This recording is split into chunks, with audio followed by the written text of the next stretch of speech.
It's the Topo Mtn Racer 3. So, brief description of what's coming up on the video. First little section of the video, we're going to have a bit of footage of me running in the shoe, so you can see some of the terrain that I've been running on. Then we're going to do a bit of a description of the shoe from the top of a hill, and then due to my stupidity, we're going to finish off the video in the cave, and you'll find out why I'm stupid shortly.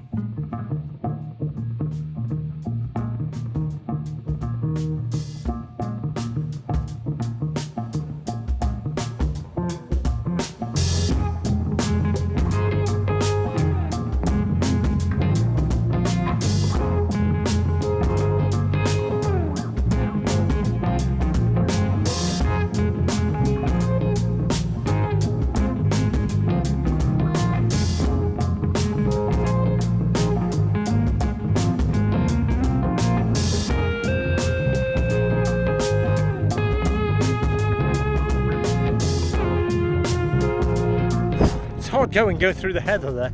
Not really what these shoes are designed for, but I like to put them through every type of possible test if I can. So heather bashing through boggy bits, yeah, been absolutely fine.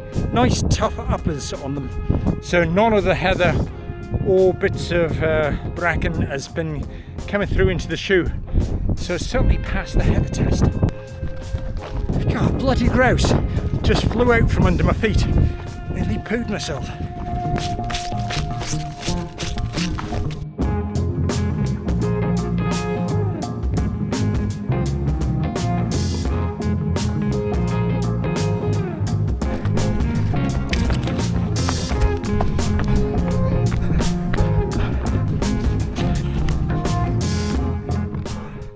Man, this is hard work. 29 degrees at the moment and plenty of up.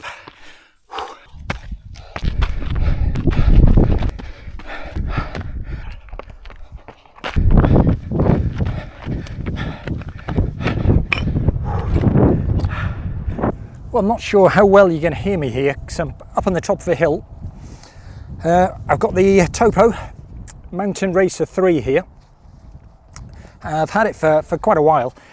I've done 100 miles in it, which is 160k, so I thought it's probably about time that I actually did a review on it.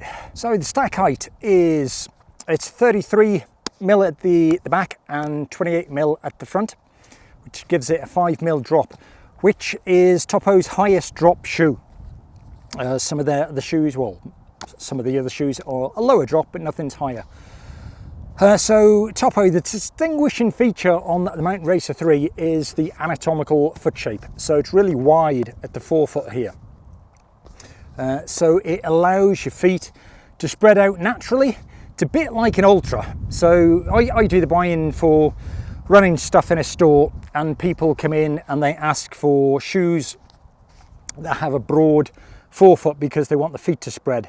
So we stock Ultra. So we're thinking about stocking the Topo, so I have been giving it a good old test to see what I think of it.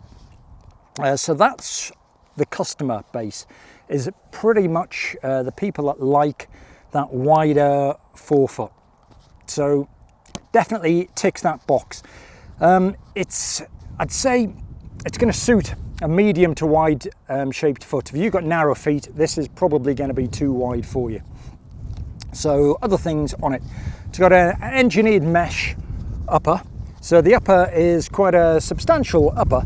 It's pretty tough, not tough to the point of it's uncomfortable at all. There is give in there, but I've been running through all sorts of different terrains from this shoe, from hard packed trails to rocky trails to just bog hopping through the heather. Nothing has got through.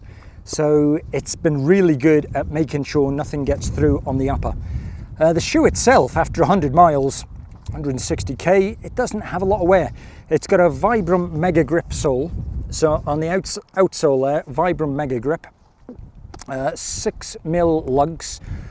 So it's fairly substantial lugs to it, which grip really nicely in varied kind of conditions. They're spaced out quite a way, as you can probably see there. So there is space in between the lugs, which allows anything that you're running over not to clog up inside. And when you're running on harder pack stuff, with this shoe. It doesn't feel, you know, sometimes you have lugs on a shoe which are pretty substantial, 7 or 8 mil, and they're uncomfortable to run on hard pack stuff. That's not the case with these. They're still comfortable to run when you're on the hard pack stuff, which is nice. There's plenty of cushioning. So there's quite a lot of cushioning going through the midsole here. They use what they call a zip foam. So the zip foam is nicely cushioned. It's not super duper spongy. It does still keep some responsiveness. So yeah, it's a shoe that I like to grab and put on. So it's very comfortable. I like the fact my foot can spread out. Mentioning the heel counter has got cushioning in there. I don't know if you can pick that up on here, but there is cushioning around the heel and it grips my heel nicely. I think if I had a skinny heel, there might be a bit too much room in there, but I've just got an average medium shaped foot. And I've had no issues at all with the fit on these. They've just been very comfortable. Midfoot wise, it's been held down nicely with the laces. Laces are a kind of fattish, kind of bit of give to them. They tie nicely and they don't come undone. So that's really good. The tongue itself has got some cushioning in there. So again, don't know how well this is picking up on the top of a hill, but it's a gusted tongue. And there is some cushioning. I did hear some of the people saying they thought the tongue was a little short, so when you lace the laces up, it was a little short. I've not found that issue at all. The tongue is absolutely fine for length, so no problem at all. On the tongue, actually, it's got, don't know if you picked that up, two little sections here and here where the lace feeds through, and that just keeps the tongue centralised, stops it slopping from one side to the other. You can do the runner's knot as normal with most trail shoes. It's got a little D-ring just on the front there, so you can attach a gaiter to the shoe. And on the back, it's got a couple of little holes just here and here, which is specific to Topo gaiters. So if you have a Topo, I don't have a Topo gaiter, I just feed the gaiter through the loop at the front, and I've got a type of gaiter where this string comes underneath the bottom there. But you can get a specific gaiter for it.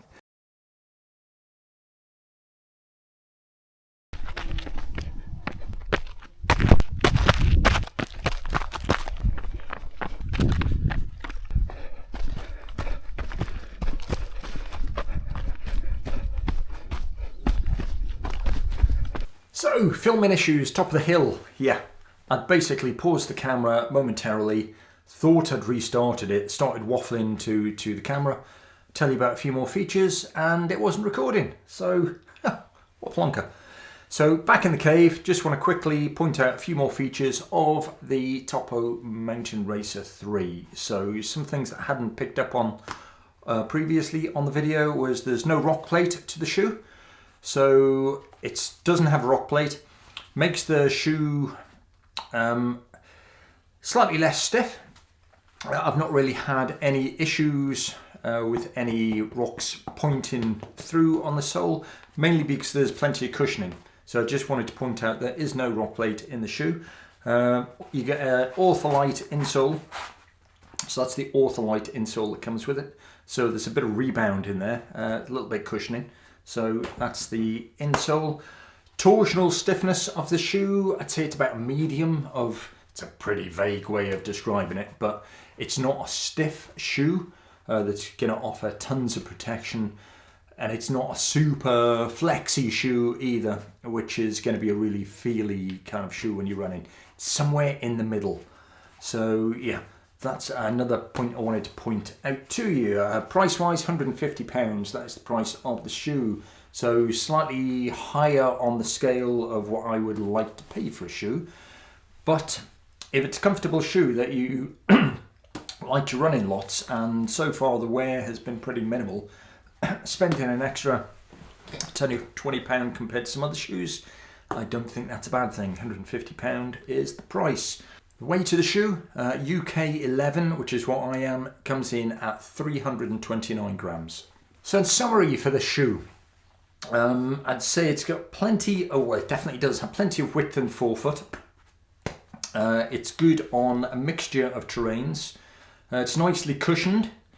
If you've got fairly narrow feet, I think this is probably going to be a bit too wide for you.